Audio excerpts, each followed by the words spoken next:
2026년부터 기초생활수급자 제도가 완전히 달라집니다. 단순히 수급비가 조금 오르는 수준이 아닙니다. 정부가 확정한 수치는 역대 최대 폭이고 그 결과 수급 대상이 더 넓어지고 받을 수 있는 혜택도 실질적으로 커졌습니다.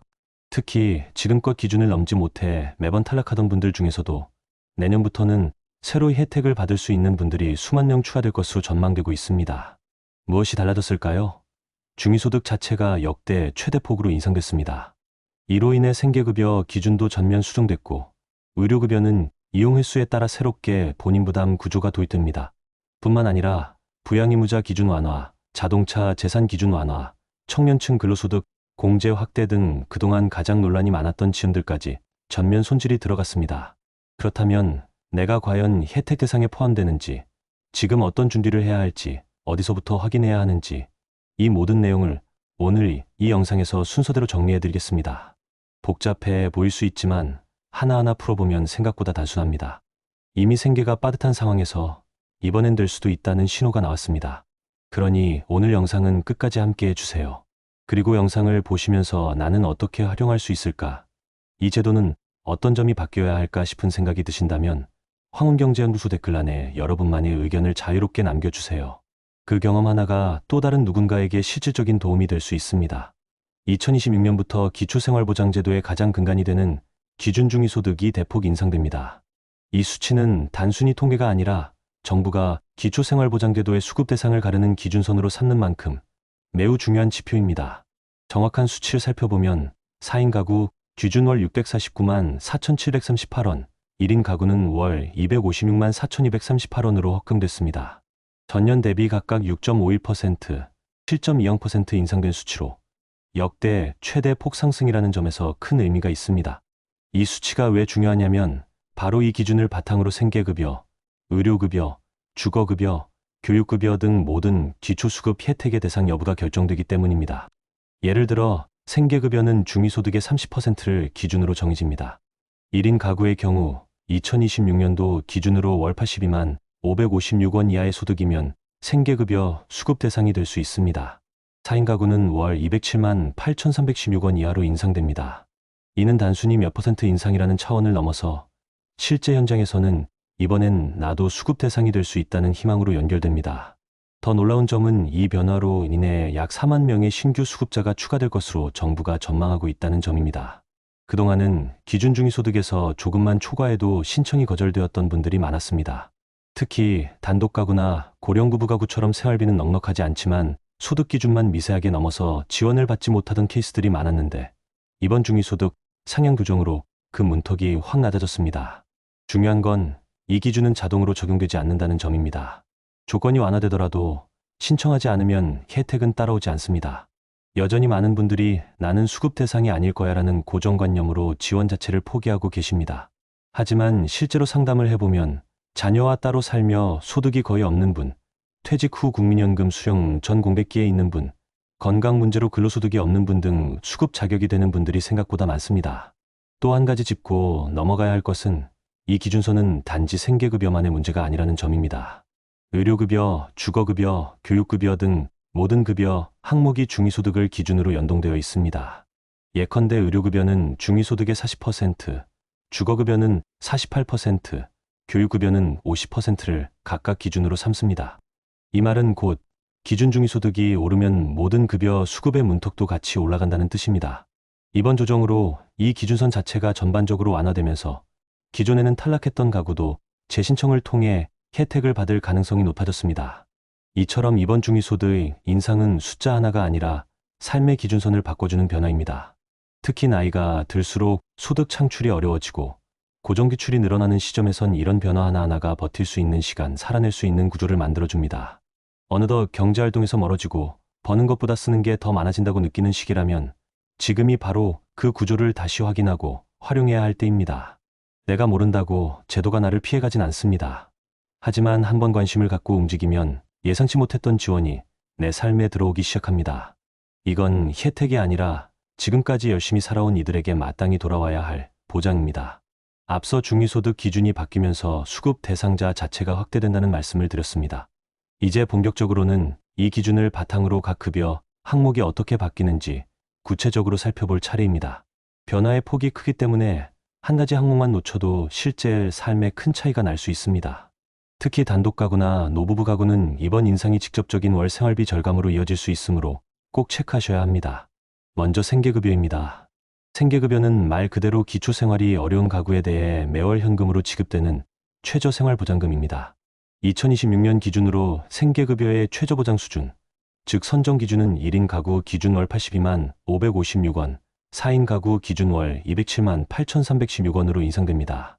여기서 중요한 건 이 수치가 실제 지급 금액이 아니라 선정 기준이라는 점입니다. 소득 인정액이 이 금액보다 적으면 그 차이만큼을 보전받는 구조이기 때문에 기초연금이나 국민연금 등으로 소득이 일부 있어도 전액 수급이 아닌 일부만 지원받는 식으로 계산됩니다.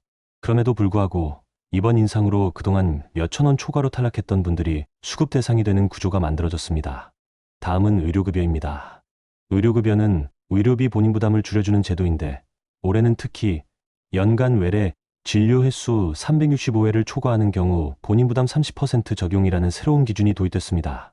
기존에는 횟수에 관계없이 정액 또는 정률로 본인 부담이 적용됐지만 2026년부터는 과다 이용 방지를 위해 초과분에 대해서는 부담을 늘리는 방식입니다. 물론 산정특례자나 취약계층 등은 예외로 두었기 때문에 실질적으로는 일부 대상에만 적용되며 일반적인 고령 수급자분들께는 크게 부담되지 않을 것으로 보입니다. 기존의 의원급 진료비 1,000원, 약국 500원 체계는 그대로 유지된다는 점도 함께 기억하시면 좋겠습니다. 다음은 주거급여입니다. 주거급여는 전세 또는 월세를 사는 분들이 집세의 일부를 지원받는 제도입니다. 2026년부터는 전국 급지별 가구원 수별 기준 임대료가 평균적으로 17,000원에서 39,000원 인상됩니다. 지역마다 차이가 있기 때문에 서울과 지방 간 차이는 존재하지만 적게는 몇만 원, 많게는 10만 원 안팎의 실질 지원이 늘어날 수 있습니다. 특히 1인 가구 고령층의 도시 월세 생활에선 이 몇만 원이 생활 유지 여부를 가를 수 있습니다.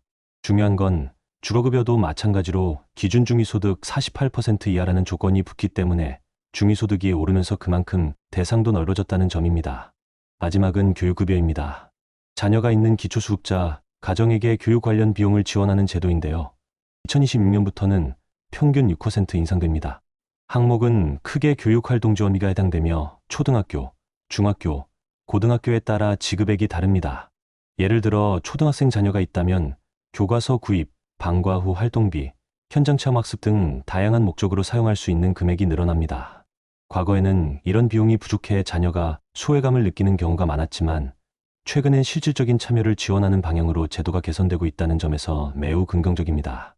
이 모든 항목이 한꺼번에 조정된다는 건 단순한 숫자, 변화가 아니라 노후의 삶 자체가 바뀔 수 있는 기회입니다. 월 몇만 원이라도 고정 지출이 줄어든다면 그것은 단순한 절약이 아니라 심리적 안정을 가져오는 가장 확실한 변화입니다. 특히 혼자 사시는 분들, 자녀와 떨어져 지내며 소득이 거의 없는 분들께는 이번 개편이 현실적 돌파구가 되어줄 수 있습니다. 어느 제도든 신청하지 않으면 아무 일도 일어나지 않습니다. 이제는 자격이 바뀌었을 가능성이 높아진 만큼 다시 한번 주민센터를 찾아가고 복지로 해서 자격 조회를 해보는 것이야말로 가장 빠른 변화의 출발점입니다. 이 작은 행동 하나가 매달 10만 원, 20만 원의 차이를 만들어줄 수 있습니다. 그 차이가 곧 여러분의 삶의 질을 바꾸는 키가 될 수 있다는 사실 꼭 기억하시길 바랍니다. 기초생활보장제도를 직접 경험해보신 분들은 아실 겁니다. 혜택이 아무리 많다 한들 현실에선 왜 나는 안 되냐는 벽에 부딪히는 경우가 많습니다.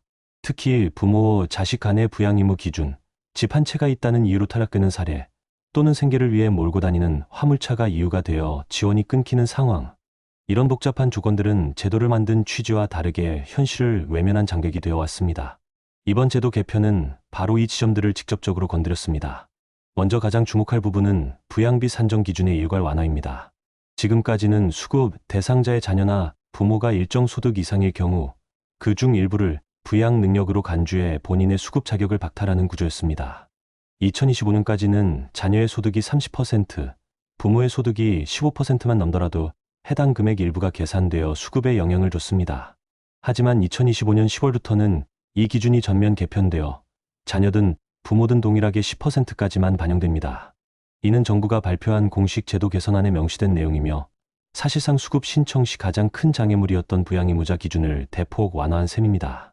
예를 들어 혼자 사는 74세 노인이 기초연금 외에는 별다른 수입이 없지만 자녀가 연봉 4천만 원 정도를 받는다는 이유로 수급에서 탈락했던 경우가 흔했습니다.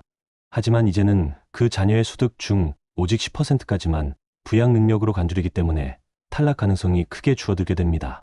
실질적으로 수급 대상자가 수만 명 추가될 것이라는 예측도 이런 구조 변화에서 비롯된 것입니다. 다음은 자동차와 재산 기준입니다. 그동안은 자동차를 가지고 있다는 이유만으로 재산을 환산해 수급에서 탈락하는 경우가 많았습니다. 특히 생계를 위해 화물차나 승합차를 운영하는 분들이 여기에 해당됐습니다. 하지만 이번 개편 방향에서는 다자녀 가구, 생업용 차량에 한해 일반 재산 환산율 적용을 완화하기로 결정됐습니다. 물론 아직 구체적인 적용 금액이나 차종 요건은 후속 고시로 정해지겠지만 정부는 이미 생업 유지 목적의 차량은 대제 또는 완화 적용이라는 방침을 확정한 상태입니다. 신승 이상 차량이나 오래된 화물차 등은 조건에 따라 불이익 없이 수급 신청이 가능해질 수 있습니다. 또한 부동산 재산에 대해서도 일부 지역이나 소득 수준에 따라 조건부, 인정을 유연하게 검토하겠다는 방향도 확인됐습니다. 예컨대 실거주용 임차보증금은 일정 수준까지는 재산에서 제외하거나 소형 임대주택을 운영하며 생계를 유지하는 경우도 일정 부분 유예하는 방식입니다. 이 역시 후속 고시와 별첨에 따라 구체화될 예정이며 실제로 상담 시 재산 기준보다 활용도와 목적을 중심으로 판단하겠다는 방향이 강화되고 있습니다. 한 가지 더 주목할 내용은 청년층을 위한 근로소득 공제 확대입니다. 이번 개편의 또 다른 축은 자립 가능한 계층에 대한 유인입니다. 청년 수급자의 경우 취업을 하게 되면 근로소득의 일부를 공제받아 수급 유지에 도움이 되도록 하는 제도가 존재하는데 정부는 이번에 이 공제의 대상과 규모를 확대하는 방향을 확정했습니다. 정확한 나이 기준이나 공제 금액은 후속 고시에서 정해지겠지만 이미 보건복지부는 청년층 근로 공제 확대는 확정된 방향이라고 공식화했습니다. 이로 인해 취업을 이유로 수급이 끊기는 청년 빈곤층의 탈락 위험이 완화될 수 있습니다. 이처럼 제도는 하나의 혜택을 주는 데 그치지 않고 수급 대상이 되지 못했던 이유를 하나씩 제거하는 방향으로 바뀌고 있다는 것이 가장 중요합니다. 제도 밖에서 늘 문턱을 넘지 못해 있던 수만 명에게 이번 변화는 단지 돈 몇만 원이 아니라 제도의 문이 열린다는 상징적 의미로 다가올 수 있습니다. 조건이 바뀌었다면 그동안의 판단도 바뀌어야 합니다. 나는 안 될 거라는 선입견을 내려놓고 새로 주어진 길을 다시 한번 확인해보는 것, 지금이 가장 좋은 시점입니다. 정부가 수급제도 전반을 뜯어 고친 이번 발표의 진짜 의미는 이제껏 문턱에 걸려있던 사람들의 삶이 달라질 수 있다는 점에 있습니다. 제도가 바뀌면 자격이 달라지고 자격이 달라지면 당장 다음 달부터 들어오는 돈이 달라질 수 있기 때문입니다. 예를 들어볼까요? 서울에 거주 중인 27세의 이 씨는 혼자 사는 1인 가구입니다. 건강상 큰 문제가 없지만 최근까지 비정기적인 일용직 소득 외에는 별다른 수입이 없습니다. 자녀가 둘 있지만 각자 생계가 빠듯해 실질적으로 부양을 받지는 못하고 있습니다. 이전까지는 자녀들의 연봉 때문에 수급 심사에서 번번이 탈락했습니다. 하지만 이번 개편으로 부양 의무자 소득 반영률이 대폭 낮아졌고 자동차나 예금 등의 기준도 완화되면서 2026년부터는 생계급여를 포함한 복수의 급여를 받을 가능성이 컸습니다. 이 씨가 새로 받게 될 생계급여는 1인 기준 월 82만 원 수준입니다. 여기에 기초연금 월 34만 원까지 합산되면 고정소득이 월 116만 원 수준으로 형성됩니다. 만약 공공임대주택에 살고 있다면 주거급여도 일부 지원받게 됩니다. 전기요금이나 수도요금, 건강보험료 경감도 함께 적용될 수 있으므로 실질 체감소득은 이보다 더 높아질 수 있습니다. 이처럼 이전에는 막막했던 삶에 어느 정도의 안정이 생기게 되는 겁니다. 또 다른 사례는 72세 노부부입니다. 자녀 둘과 따로 살고 있으며 과거에는 아들이 몰던 9인승 승합차가 재산으로 간주되어 생계급여 심사에서 탈락한 이력이 있습니다. 그러나 이번 개편으로 차량 기준이 완화되었고 이 부부는 현재 소형 공공임대 아파트에 거주하며 기초연금만 받고 있었는데 주거급여와 생계급여가 함께 수급 가능해진 것입니다. 두 분이 새로 받을 생계급여는 월 207만 원 기준이며 여기에 부부 합산 기초연금이 약 55만 원, 주거급여가 지역에 따라 20만 원 내외로 붙는다면 한 달 수급 총액이 280만 원에 가까워질 수 있습니다. 이전보다 무려 100만 원 이상 늘어난 구입니다. 이처럼 제도가 바뀌면 수급의 지형도 바뀝니다. 중요한 것은 바뀐 제도가 나에게 해당하는지 빠르게 확인하고 대응하는 일입니다. 특히 주거급여의 경우 2026년부터는 지역별 기준 임대료가 1만 7천 원에서 3만 9천 원까지 일괄 인상되므로 이미 수급 중이신 분들도 추가 혜택을 받을 수 있는 구조입니다. 의료급여도 마찬가지입니다. 현행 본인부담 체계는 그대로 유지되지만 2026년 1월부터 외래 진료가 연간 365회를 초과하면 30%의 본인 부담률이 적용되는 변화가 생깁니다. 이는 중복 처방이나 무분별한 의료 이용을 줄이기 위한 조치로 일반적인 수급자에게는 큰 부담이 되지는 않지만 자주 병원을 방문하는 분들이라면 관리가 필요합니다. 그리고 절대 놓쳐서는 안 될 한 가지, 바로 수급자 지위를 얻었을 때 따라오는 연계 혜택들입니다. 생계급여를 받게 되면 전기요금, 도시가스요금, 교통비, 문화이용료 등에서 다양한 감면 혜택이 동시에 주어집니다. 각 지자체에서 추가로 지급하는 난방비, 기저귀 지원, 명절 상품권 등도 수급자 여부에 따라 달라집니다. 제도 하나의 문을 열면 그 뒤에는 줄줄이 이어지는 혜택들이 함께 따라온다는 사실 꼭 기억하셔야 합니다. 하지만 여기서 한 가지 주의하실 점이 있습니다. 제도가 좋아졌다고 해서 누군가 대신 신청해 주는 것은 아닙니다. 반드시 본인이나 가족이 직접 읍면동 주민센터나 복지로 사이트를 통해 신청해야 하며 필요시 서류나 소명 자료를 함께 제출해야 심사가 이루어집니다. 특히 부양의무자 기준이나 재산 요건이 애매한 경우 상담을 통해 세부 기준을 미리 확인해 보시는 것이 현명합니다. 마지막으로 강조드리고 싶은 점은 지금이 기회라는 것입니다.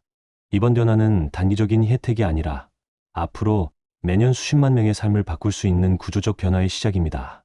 나는 대상이 아닐 거지라고 단정 짓지 마시고 지금 다시 한번 본인의 조건을 점검해 보시기 바랍니다. 단 몇 개월 차이, 단 몇만 원의 차이가 수급 자격을 만들고 그 수급 자격이 인생 후반부의 삶을 바꿀 수 있습니다. 제도는 이제 문을 열었습니다. 그 문을 여는 열쇠는 바로 여러분의 관심과 행동입니다. 지금까지 화은경제연구소였습니다. 여러분, 제도는 분명히 바뀌었습니다. 문제는 이 변화가 우리 삶에 닿을 수 있느냐는 겁니다. 가만히 앉아만 있으면 아무 일도 일어나지 않습니다. 하지만 관심을 가지고 직접 확인하고 한 발 내디딘다면 예상치 못했던 문이 열릴 수도 있습니다. 혹시 그동안 나는 해당이 안 된다고 단정하고 계셨다면 오늘 영상이 다시 한번 살펴볼 계기가 되었기를 바랍니다. 신청 한 번으로 내 삶이 달라질 수 있다면 그것은 결코 작은 일이 아닙니다. 제도가 복잡해 보여도 차근차근 알아가면 길이 보입니다. 이 영상이 그 출발점이 되길 진심으로 바랍니다. 영상이 도움이 되셨다면 지금 화은경제연구소 채널을 구독해 주시고 좋아요도 부탁드립니다. 댓글에는 여러분만의 의견이나 경험, 궁금한 점들을 자유롭게 남겨주세요. 함께 나누면 더 정확해지고 함께 알아가면 더 멀리 갈 수 있습니다. 고맙습니다.